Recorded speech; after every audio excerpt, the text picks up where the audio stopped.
በቅርብ ጊዜ ውስጥ የወንጀል መጠን በደቡብ አፍሪካ የማይታሰብ ደረጃ ላይ ደርሷል። ስለዚህ መንግስት ስካውት በመባል የሚታወቁትን የሮቦት ፖሊሶች ቡድን ይገዛል። እነዚህ ሮቦቶች የተገነቡት በቴትራቫዋል ኩባንያ ነው። የእነዚህ ስካውቶች ፈጠራም የዲኦን ነው። እሱም ስካውቶች የጥይት መከላከያ ቁልፍ ስርዓት እንዳላቸው ቃል ገብቷል። ይህ ማለት ሶፍትዌራቸውን ማዘመን የሚችለው ኩባንያ ብቻ ነው እና በዓለም ላይ ያለ ጠላፊ ወደ እነርሱ መግባት አይችልም። ቴትራቫል እንዲሁም ሙስ የተባለ ትልቅ የርቀት መቆጣጠሪያ ሮቦት ያመርታል። ይህም በቬትራን ቪንሰንት የተነደፈ ነው። እሱ ሰው ሰራሽ ኢንተለጀንስ ይቃወማል። ሮቦቶች ሰው በሚቆጣጠራቸው ጊዜ የበለጠ ደህና ናቸው ብሎ ያምናል። አንድ ቀን በፋብሪካው ስካውት 22 ለጥገና ይቀርባል። ስራ በሚሰራበት ጊዜ መሐንዲሱ ይህ ሮቦት ወደ ውጪ በተላከ ቁጥር ሁልጊዜ እንደሚጎዳ ይጠቁማል። የተበላሸውን ክፍል ጠግኖ እንደጨረሰ ሮቦቱን አበራውና ስካውት 22 ወደ ስራው ከመመለሱ በፊት ራሱን ያስታጥቀዋል። ይህ በእንዲህ እንዳለ በኒንጃ የሚመራው የሌቦች ቡድን ከከተማው ለመውጣት በፍጥነት እየሮጡ ነው፣ ምክንያቱም ስካውቶቹ እየፈለጓቸው ነው። መኪናውን ከደበደቡ በኋላ ለማምለጥ ችለዋል እና ከወንበዴው ቡድን መሪ ሂፖ ጋር ይገናኛሉ። ሂፖ ወንበዴዎቹን የመሳሪያቸውንና የመኪናቸውን ፋርጎ እንዲወስዱ ያደርጋል። የቅርብ ጊዜ ስራቸው ስላበላሹባቸው ይቆጣል። ሂፖ በ7 ቀናት ውስጥ 20 ሚሊዮን ብር እንዲያመጡለት ይፈልጋል። ካልሆነ ግን እንደሚገላቸው ይነግራቸዋል። ገንዘቡን እንዲያመጣ ኒንጆን ዲምን በማስገደድ ሽጉጡን በአፍ ውስጥ ይከታል። ከዛም ቁም ነገር መሆኑን ለማረጋገጥ ከሌቦቹ አንዱ ላይ ተኩሶ ይገለዋል። በዚያን ጊዜ አንዳንድ ድሮኖች አገኟቸው እና ቦታውን ወደ ስካውቶች ላኩ እና ብዙም ሳይቆይ በሄሊኮፕተር ደረሱ። የኒንጃ ቡድን በቫን ውስጥ ገቡ፣ ነገር ግን ቁልፎቹ ጎድለዋል። ሂፖ እና ቡድኑ ተኩስ ከፍተው አስደናቂ ፈንጂዎችን አነቁ። ስካውቶቹ መሬት ላይ ደርሰው መልሰው መተኮስ ጀመሩ። ብዙ የወንበዴዎቹ ቡድን አባላትን ጎዱ። 2 የሰው መኮንኖችም ሽጉጡን ተቀላቅለው ወደፊት ለመሄድ ስካውት 22ን እንደ ጋሻ ተጠቀሙ። ቁጥራቸው ከጊዜ ወደ ጊዜ እየጨመረ የመጣ የወንበዴዎቹ ቡድን አባላት ተገለዋል እና ኒንጃ የጭነት መኪና ቁልፎችን በቦታው ይፈልጋሉ። መኪናውን የያዘው ሰው መኪና ውስጥ ለማምለጥ ይሞክራል። ስካውት ብቻ ተሽከርካሪውን በጥይት መትቶ ይገለብጠዋል። ኒንጃ ሄሊኮፕተሩን ተኩሶ ሞተሩን በመምታቱ ለመብረር እንዳይችል ያደርገዋል። ከዚያም የቫኑ ቁልፍን ለማግኘት የተበላሸውን መኪና ይፈትሻል። በተመሳሳይ ጊዜ ፖሊሶቹ ወደ አንድ አሮጌ ህንጻ ለመግባት ሞክረው ሂፖ ሮኬት ማስወንጨፊያ በመተኮስ ይቀበላቸዋል። ይህም ስካውት 22ን በእጅጉ ይጎዳዋል። ሂፖም በመስኮት ያመልጣል። ከዚያም ኒንጆና ጓደኞቹ በቫን መኪና ውስጥ ተመሳሳይ ነገር ሲያደርጉ እንዳለመታደል ሆኖ አሜሪካ በመውጫቸው ላይ በተተኮሰ ጥይት ይጎዳል። ወንበዴው ስለተሸነፈ ወረራው በዜና ላይ እንደሌላው የስካውት ድል ሆኖ ቀርቧል እና መንግስት መጥቶ ተጨማሪ ትዕዛዝ ይሰጣል። ቪንሰንት ለዋና ስራ አስፈጻሚ ሚሼል ኮምፕሌን ያቀርባል፣ ምክንያቱም እሷ ገንዘቡን እየቆረጠች ነው። ነገር ግን ለሙስ ምንም ፍላጎት የላትም። ዲዮን ኢንጂነሩ ስካውት 22ን ወደሚሰራበት የጥገና ሱቅ ተጠርቷል። ጥቃቱ ባትሪውን ከደረት ቁራጭ ጋር እንዲዋሃድ አድርጎታል። ይህ ማለት ሊስተካከል አይችልም። ዲዮን ኢንጂነሩን ማንኛውንም ጠቃሚ ክፍሎችን እንደገና ጥቅም ላይ እንዲውልና የቀረውን እንዲያስወግድ ትዕዛዝ ይሰጣል። ወደ ሌቦቹ ተመልሰን እንደ መሸሸጊያ የሚጠቀሙበትን የተተወ ህንጻ ውስጥ ይደርሳሉ። ዮላንዲ የአሜሪካን ቁስል በምትንከባከብበት ጊዜ ኒንጃ ገንዘቡን ለማግኘት ያለውን ጊዜ ገደብ በማስታወስ ለሂፖ ደወለ። በቡድን ሆነው ችግር ውስጥ ሳይገቡ እንዴት መቀጠል እንደሚችሉ ይወያያሉ እና ዮላንዲ ከቴትራቫል የሆነ ሰው ስካውቱን ለማጥፋት ልዩ ማብሪያ ወይም ማጥፊያ ሊኖረው ይገባል ስትል ጥንሰ ሐሳብ ሰጠች። ስለሆነም መጀመሪያ ያንን ሰው ማግኘት አለባቸው። በፍጥነት ወደ ኢንተርኔት በመግባት ስካውቶቹን ማን እንደፈጠረ መፈለግ ጀመሩ። ይህ በእንዲህ እንዳለ ዲዮን አዲሱን ፕሮጀክቱን በመስራት የእረፍት ጊዜውን የሚያሳልፈው ሮቦቶቹ እሱን በማገልገል ቤቱን በመንከባከብ ነው። ከበርካታ ሰዓታት ኮድ በኋላ በመጨረሻ ለስካውቶቹ ሰው ሰራሽ ንቃተ ህሊና የሚሰጥ ፕሮግራም መፍጠር ችሏል። እሱን ለመፈተሽ ተስፋ ቆርጦ ወደ ሚሼል ቢሮ ሮጠ። ስለ አዲሱ ፈጠራው ይነግራታል። ይህ በማስረዳት ሮቦቶቹ ከሰዎች የበለጠ ብልህና ሙዚቃ ወይም ግጥም መጻፍ ይችላል በማለት ይነግራታል። ሚሼል ፍላጎት የላትም፣ ምክንያቱም በጦር መሳሪያዎችና በመከላከያ ንግድ ውስጥ ስለሆነ የሙከራ ጥያቄውን ውድቅ ታደርግበታለች። በጣም የተበሳጨው ዲዮን ስካውት 22ና እንደ የጥበቃ ቁልፍ ያሉ ፕሮግራመሩን የሚከፍተውን ብዙ መሳሪያዎች ለማግኘት ወሰነ። ሁሉንም በቫን ውስጥ ደብቆ ደረጃውን ስለያዘ በጠባቂዎች ሳይመረመር ድርጅቱን ለቆ ይሄዳል። የኒንጃ ቡድን መንገዱን ከመዝጋቱ በፊት ዲዮን ለ1 ወይም 2 ማይል ያህል እየነዳ ሌቦቹ የቫኑን መስኮቶች ሰብረው ዲዮንን እንዲወጣ ያስገድዱታል። ከትንሽ ቆይታ በኋላ በሌቦቹ መሸሸጊያ ቦታ ላይ ዲዮንን በትንሽ ውሃ እንዲነቃ ካደረጉት በኋላ ኒንጃ እንዲተባበረው ለማስገደድ ቡጢ ነገር ያቀምሰዋል። ዲዮን ስካውቶቹ ሁልጊዜ እንደነበሩና ሶፍትዌራቸው ብቸኛ የደህንነት መለኪያ እንደሆነ ለማስረዳት ይሞክራል። ኒንጃ ስለማያምነው በጠመንጃ ያስፈራረዋል። በቫን ውስጥ ስካውት 22ን ማን እንዳገኘ ጠይቀዋል።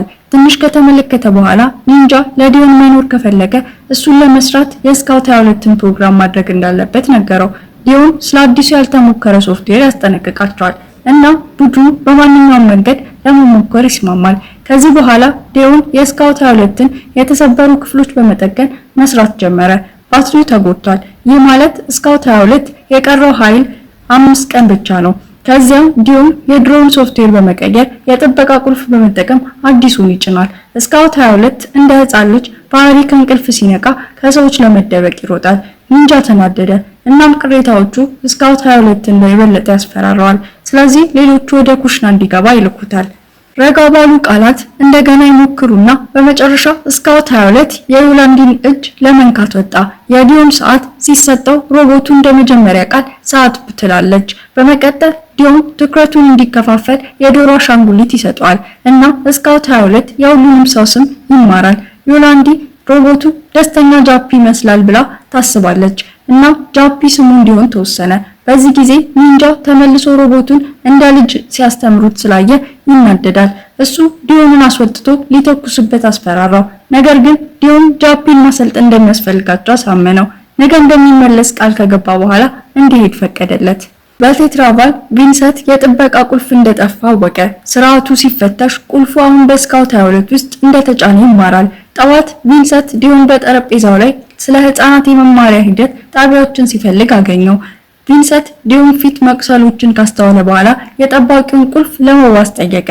ዲዮንም በድንገት ጃፒ ውስጥ ጥሎ ወጥቷል። ፕሮቶኮል ቁልፉን እንዲያካፍል አይፈቀድለትም እና በድንገት የተናደደው ቪንሰንት ዲዮንን ጠረጴዛው ላይ ገፍቶ ቁልፉን ካላገኘ እንደሚተኩስበት ያስፈራረዋል።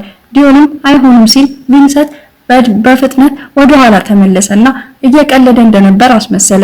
ከስራ በኋላ ቪንሰንት ዲዮንን ከወትሮ የተለየ አቅጣጫ ሲሄድ አስተዋለ። እናም ተከተለው። መደበቂያው ላይ ጃፒ ዙሪያውን ተመለከተና የበለጠ ለማወቅ ብዙ የተለያዩ ነገሮችን ነካ። ኒንጃ ዜናውን ሲመለከት ያገኘውና ለቡድኑ መስራት እንዳለበት ያስታውሰዋል። ስለዚህ ሽጉጡ እንዴት እንደሚጠቀም ያስተምረዋል። ጃፒ ሮቦቱ በጣም ፈርቷል እና ተኩሶ ስላመለጠው ኒንጃ የበለጠ ተበሳጨ። ዮላንዲ ጨካኝ ከመሆኑ በፊት መጀመሪያ ጃፒ መሰረታዊ ነገሮችን ማስተማር እንዳለባቸው ትናገረዋለች።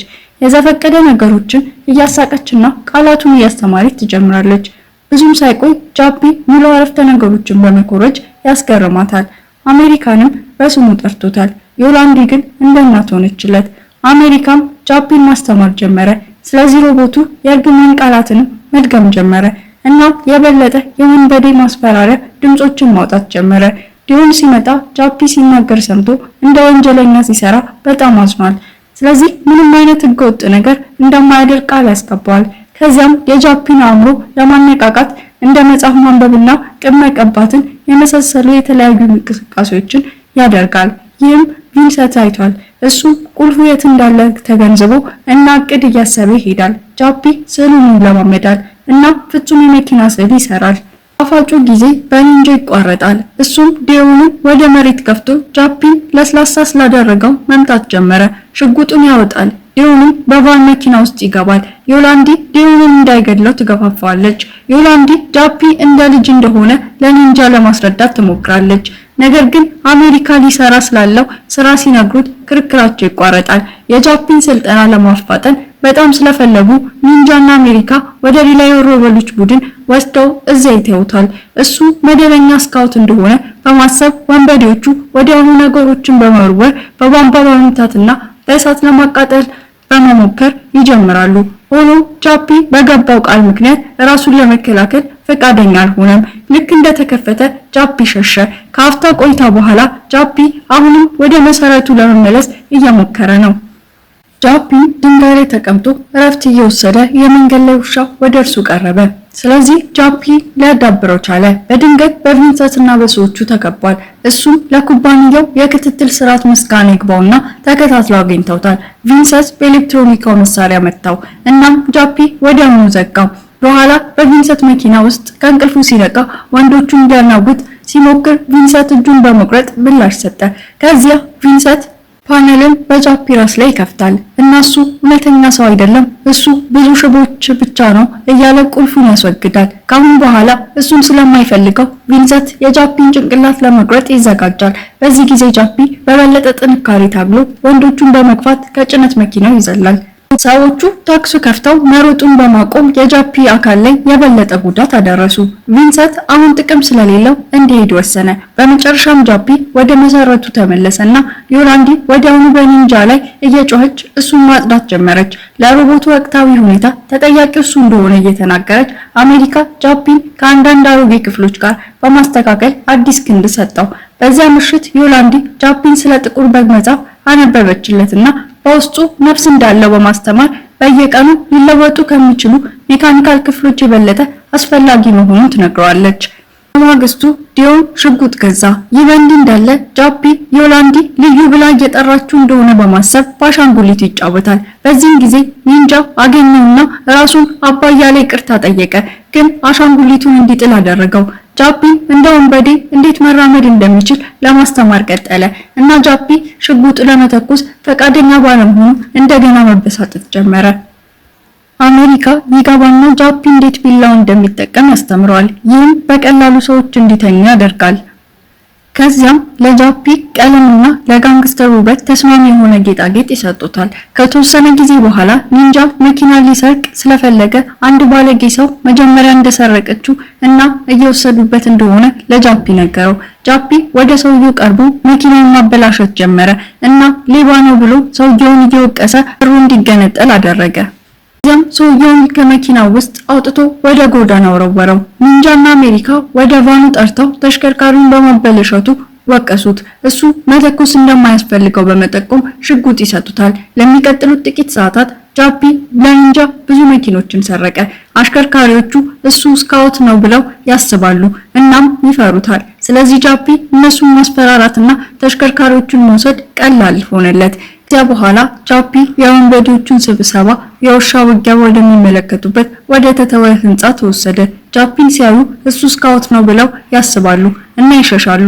ስለዚህ ኒንጃ በመግቢያው ላይ እንዲጠብቀው ያደርገዋል። የሰረቁትን መኪኖች በመሸጥ ባገኙት ገንዘብ ኒንጃና አሜሪካ የጦር መሳሪያዎችና የቪዲዮ ጨዋታዎችን ስብስብ በመጠቀም ላይ ያለ ጃፒ የሞተ ውሻና ሌላ በረት ውስጥ በማግኘቱ አዝኗል። ኒንጃ ተመልሶ መጥቶ እነዚህ ውሾች ህይወት እንደሚወክሉ አመልክቷል። ወይ ትሞታለህ ወይም ለመኖር ትዋጋለህ። ጃፒ ሮቦት ስለሆነ የማይሞት ነው ብሎ ያስባል። ነገር ግን ኒንጃ ባትሪ በቅርቡ እንደሚሞት ጠቁሟል። አዲስ ባትሪ ለማግኘትም ገንዘቡን ማግኘት አለባቸው እና ጃፒ መሞት ስለማይፈልግ ለመርዳት ተስማምቷል። ምሽት ላይ ወደ መሰረቱ ይመለሱና ጃፒ የወንበዴ ቡድን ምን እንደሆነ በማየቱ ቅር የተሰኘውን ዲዮንን አገኙት። ይሁን እንጂ ጃፒ ካሁን በኋላ አስተያየቱን አያከብርም፣ ምክንያቱም ፈጣሪው አጭር ህይወት ሰጠው። እሱም ጭካኔ ነው ብሎ ያስባል። በቴትራቨል ላቦራቶሪዎች ውስጥ ቪንሰንት ጄኔሲስ የተባለ ፋየርዌር ስካውቱ ሲስተም ለመስቀል ቁልፉን ይጠቀማል። ይህ በአገሪቱ ውስጥ ያሉት ሮቦቶች ወዲያውኑ ያሰናክላል። ይህም የመኪና አደጋና ወንጀለኞች እንዲያመልጡ ያደርጋል። ጃፒ ወድቋል እና ዲዮን እሱን ለማየት ሲሞክር ኒንጃ ብቅ አለ። ለተፈጠረው ብልሽት ወቀሰው። እሱ ውጊያ ለመጀመር ይሞክራል። ዲዮን ብቻ ከጥቃት ለመከላከል ሽጉጡን እንዳወጣ። አሁን ጃፒን ወደ ኩባንያው ሊመልሰው ወደ ቫኑ ሊጎትተው ይችላል። ይህ በእንዲህ እንዳለ ሂፖ ሁሉንም ስካውት እንዳወረደ ተነግሮታል። ስለዚህ እሱ ከተማው የሱ እንደሆነች ያስታውቃል። ሳይቆይ ወንጀለኞች መንገዱን እየተቆጣጠሩ በየቦታው ሁከትና ውድመትን ያስከትላሉ። በመጨረሻም የቆመ ስካውት ከፊታቸው ወድቆ ወንጀለኞቹን በእሳት አቃጠሉት። በፖሊስ ቢሮ ውስጥ የሰው ፖሊሶች በትንሽ ልምድ ራሳቸውን ማስታጠቅ ይጀምራሉ። በቤተ ሙከራ ውስጥ ቪንሰንት በዜና ላይ የተከሰቱትን ክስተቶች ይከተላል። እቅዱ ስኬታማ መሆኑን በማየቱ ተደስቷል። ማስረጃውን ለማስወገድ ሂደትን ይሰርዛል። ነገር ግን ሂደቱ ትንሽ ጊዜ ይወስዳል። በዚህ ጊዜ ዲዮን ከተስተካከለ ጃፒ ጋር መጣ። ስለዚህ ቪንሰንት መደበቅ አለበት። ዲዮን ጃፒን በኮምፒውተሩ ላይ ያገናኘዋል እና ስለ ተንኮል አዘል ኮድ ማስጠንቀቂያ ያገኘ። ነገር ግን ሲስን በሮቦቱ ላይ እንዲያተኩር ለአሁኑ ጊዜ ያገለለ። በሌላኛው ኮምፒውተር ላይ የመሰረዝ ሂደቱ አልተሳካም። ከጥቂት ሰከንዶች በኋላ ጃፒ ማንነቱ ሳይነካ ነቃ። ዲዮን ለመልቀቅ ጓጉቷል። ነገር ግን ሲወጡ የቪንሰንትን ሮቦት አይተዋል እና ጃፒ ለማወቅ ጉጉት ነበረው። ስለዚህ ዲዮን ሙስ የሚቆጣጠረው ሀሳቦች በሚያነብ የራስ ቁር በለበሰ ሰው እንደሆነ ገልጿል። ጃፒ እንዲሁ ያላለቀ የስካውት ሞዴል አይቷል እና አዲሱ ሰውነቱ እንዲሆን ይፈልጋል። ነገር ግን ዲዮን እንዳለው ጃፒን ማስተላለፍ አይችልም፣ ምክንያቱም እሱ ከመረጃ በላይ የሆነ ንቃተ ህሊና አለው። ይህ ሁሉ በቪንሰንት ተደምጧል። ፈጣሪው አሁንም ነገሮች እንዳከበደበት የተናደደው ጃፒ ዲዮንን እንደሚጠላና ብቻውን ከመሸሹ በፊት የሙስን የራስ ቁር እንደሰረቀ ተናግሯል። ፖሊሶች የኩባንያውን ህንፃ ለመክበብ ሲደርሱ ቪንሰንት ቁልፉን ለመውሰድ ረስቶ ከመሄዱ በፊት ኮምፒውተሩን ለማጥፋት ቸኩሏል። ብዙም ሳይቆይ ዲዮን ችግር የማይፈልግ ከሆነ ወዲያውኑ እንዲፈታ ያዘዘችውን ሚሼል ጋር ተገናኘ። እቅዱን ተከትሎ ቪንሰንት ሚሼልን ለማሳመን ሞክሯል። ይህም ሙስን ለመጠቀም ትክክለኛው ጊዜ እንደሆነ ነው። ነገር ግን ፍላጎት የላትም። በወንበዴው መሰረት ጃፒ የራስ ቁሩን በዩላንዲ ይፈትሻል እና በትንሽ ኮምፒውተራቸውም በትክክል ይሰራል። ከዚያም የራሱን ንቃተ ህሊና ለመጫን ይሞክራል። ነገር ግን የመጀመሪያዎቹ ሙከራዎቹ አልተሳኩም። ለበለጠ ኃይል የጋንግ ኮምፒውተሩን ከሁሉም የቪዲዮ ጨዋታዎች ኮንሶሎች ጋር ካገናኛቸው በኋላ የራስ ቁሩ የጃፒን ማንነት ይወስድና በማያ ገጹ ላይ ያስቀምጣል። አሁን ጃፒ ገንዘቡን ለአዲስ አካል ብቻ ነው የሚያስፈልገው። ስለዚህ እሱና ወንበዴው ለሃይስት ዝግጁ ይሆናሉ። በሃይዌይ መካከል የታጠቀ መኪናን ዘግተው ጃፒ እንቅልፍ እንዳስተኛቸው በማሰብ ጥቂት ጠባቂዎችን በቢላ ገደለ። የመኪናውን በር ከከፈቱ በኋላ ጃፒ ሌሎቹን ጠባቂዎች አውጥቶ ገንዘቡን ለመስረቅ ቀጠለ። ጋዜጠኞቹ ሁሉንም ነገር በሄሊኮፕተር ሲመዘግቡ ከጠባቂዎቹ አንዱ ተኝቶ ከመተኛቱ ይልቅ ህመም ሲሰማው አስተዋለ። የትራቫል ቢሮ ዲዮን ስርዓቱን ፈልጎ ዘፍጥረት ከቪንሰንት ኮምፒውተር እንደመጣወቀ ትዕይንት መስራት ይጀምራል። ነገር ግን ጃፒ ገንዘብ እንደሰረቀና ሰዎችን ሲገድል በሚያሳየው ዜና ተቋርጧል። የተበሳጨው ዲዮን ከሄደ በኋላ ቪንሰንት ዲዮን ዘፍጥረትን እንደሰቀለና ስሜት የሚነካ ሮቦት እንዳለው ለሚሼል ለመንገር ሮጠ። ይህም ዜናውን ለማሳየት አረጋግጧል። ከዚያም ሚሼል ሙስ እንዲጠቀም ፈቀደች። ቪንሰንት አምሮን ከፍጥረቱ ጋር ያገናኘውና ከጃፒ በኋላ ይልከዋል። በተመሳሳይ ጊዜ ሂፖ ዜናውን አይቶ ሮቦቱ እንደሚፈልግ አስታውቋል። ወደ ወንበዴው ስንመለስ ጃፒ ለአዲሱ ሰውነቱ ገንዘብ በማግኘቱ ደስተኛ ነው። ነገር ግን ኒንጆ አንዱ እንደማይሆንና ገንዘቡን ለማግኘት እንደዋሸ ነገረው። በጣም የተናደደው ጃፒ አንገቱን ይዞ ወደ ቦታቸው ሲደርሱ መሬት ላይ ጣለው። በተጨማሪም ዲዮን መጥቶ ስለሚመጣው ስጋት አስጠንቅቋቸው ጃፒን የሚጎዳ ልዩ ኃይለኛ መሳሪያ እያሳየ ብዙም ሳይቆይ ሂፖና ሰዎቹ ገንዘቡንና ሮቦቱን ጠይቀው መጡ። ስለዚህ የወንበዴዎቹ ቡድን ታክስ ከፍቶ መለሰ። የታክስ ልውውጥ ተጀመረ። ነገር ግን ሙስ ከመምጣቱ በፊት የሚቆየው ለጥቂት ሰከንዶች ብቻ ነው። ቪንሰንት እሱን ለመግደል አሜሪካ ላይ እንዲረግጥ አደረገ። ከዛም ለመዝናናት ሲል ሰውነቱን ለሁለት ቀደደ። ኒንጃ በሙስ ላይ መተኮስ ጀመረ። ነገር ግን ጥቂቶቹ ምንም ነገር እያደረጉት አይደለም። ስለዚህ ሙስ የእሳት ነበልባል ማውረጃውን ከማስነሳቱ በፊት ለመደበቅ ይሮጣል። ሂፖና ሰዎቹ በሙስ ላይ ተኩስ ከፍተው ስለነበር ቪንሰንት ወደ ላይ እንዲበር በማድረግ ጥቂት ክላስተር ቦምቦችን በመወርወር ከሂፖ በስተቀር በፓይፕ ውስጥ ስለሚደበቅ መላውን ቡድን ገድሏል። ኒንጃ ገንዘቡን ለመመለስ እየሞከረ ነው። ስለዚህ ዮላንዲ ወደ መደበቅ መጎተት አለባት። ከዛ ሙስ ዲዮንን ተከትሎ ለመሄድ ሞከረ። ጃፒ በመካከላቸው ዲዮን በሰጠው መሳሪያ ለመዝለል ብቻ ነበር። በሙስ አካል ላይ ፈንጅ ከተጣበቀ በኋላ ጃፒ ተኩስ ከፍቶ አንዱን የሙስ እጆችን ለማጥፋት ችሏል። ነገር ግን የበለጠ መስራት መቻሉ በፊት ሙስ በጥይት ተኩሶ ፈንጁን አጣ። ሂፖ ከተደበቀበት ወጥቷል። ስለዚህ እሱና ኒንጃ አብረው ሙስ ላይ ሲተኩሱ ጃፒ በዮላንዲ ጋር ወደ ውስጥ በመግባት ግድግዳውን ሲሰብር ሰዎቹ የሙስን ካሜራ መስበር ችለዋል። ስለዚህ ቪንሰንት እሳቱን ለመጠገን በሚሞክርበት ጊዜ ከእሳቱ እንዲበር ያደርገዋል። ዲዮን ለማምለጥ ወደ መኪናው ሮጦ በሂፖ ታግዷል። ኒንጃ ለመርዳት ትሞክራለች። ነገር ግን ሂፖ አሁንም ዲዮንን መተኮስ ችሏል። በጣም የተናደደው ኒንጃ ሂፖን ጭንቅላት በአካፋ ሰባብሮ አጸፋውን ሲመልስ ጃፒ ዲዮንን በቫን ውስጥ ደበቀ። ቅጽበት ቪንሰንት ካሜራውን አስተካክሏል። ስለዚህ ሙስ በተከፈተ እሳት እነሱን ማሳደድ ጀመረ። ጃፒ የራስ ቁር ለመያዝ ይሮጣል፣ ነገር ግን የባዘነው ጥይት ያጠፋዋል። ስለዚህ አሁን ዲዮንን ለማዳን ሌላ የራስ ቁር በመያዝ ወደ ፋብሪካው መሄድ ይፈልጋል። ሙስን ሲያዘናጋ ኒንጃ ከዮላንድ ጋር በቫን መኪና ውስጥ እንዲሄድ አደረገ። ቫኑ ከህንጻው እንደወጣ ኒንጃ በጉልበቱ ወድቆ መጨረሻውን ጠየቀ። ሙስ ሊገድለው ሲል የሁንዳን ልዩ መሳሪያ ይዛ ቫኑ ላይ ዘላ ሙስን በጥይት ትመታዋለች። ቪንሰንት ወዲያውኑ ዞር ብሎ ዮላንዲን በጥይት ተኩሶ ጃፒ ከመድረሱ በፊት ሞተች። እናቱ ሲያዝን ጃፒ ፈንጁን አግኝቶ በመጨረሻ ሙስን ማፈረሰው። ከዚህ በኋላ ጃፒ የዲዮንን ጋር በመኪና ወደ ቴትራቫል ሄደ እና ቪንሰንትን አገኘው። እሱም ለማምለጥ ሞከረ። ጃፒ በእግሩ ላይ ቢላዋ በመወርወር ፍጥነቱን ይቀንሳል። ነገር ግን ቪንሰንት አሁንም ወደ ዋና ቢሮ ገብቷል። ቪንሰንት ወደ ጃፒ ላይ መተኮሱን ሲቀጥል ሰራተኞቹ ደነገጡ። ጃፒ ቪንሰንትን በመስኮትና በግድግዳ ላይ በመወርወር ምላሽ ሰጠ። ከዚያም እጁን ሰብሮ በቢሮ ዙሪያ ወረወረው። ቪንሰንት ጃፒ ይቅርታ ጠይቋል። ብዙም ሳይቆይ ፖሊሶች ህንጻውን ከበው በሩን ለመክፈት መስራት ጀመሩ። ጃፒ እየሞተ ያለውን ዲዮንን ወደ ላቦራቶሪ ወስዶ ከራሱ ቁር ጋር አገናኘው። በተሳካ ሁኔታ ወደ ሮቦት አካል ሰቀለው። ዲዮን ውለታውን መመለስ ይፈልጋል። ስለዚህ ወደ ቪንሰንት ኮምፒውተር ሮጦ ቁልፉን ተጠቅሞ ሁሉንም ስካውንቶች እንደገና ማንቃት ይችላል። ከዛም የጃፒን ንቃተ ህሊና በኢንተርኔት በኩል ወደ አዲስ አካል ይልካል። ቅጽበትም ፖሊሶቹ ገቡ።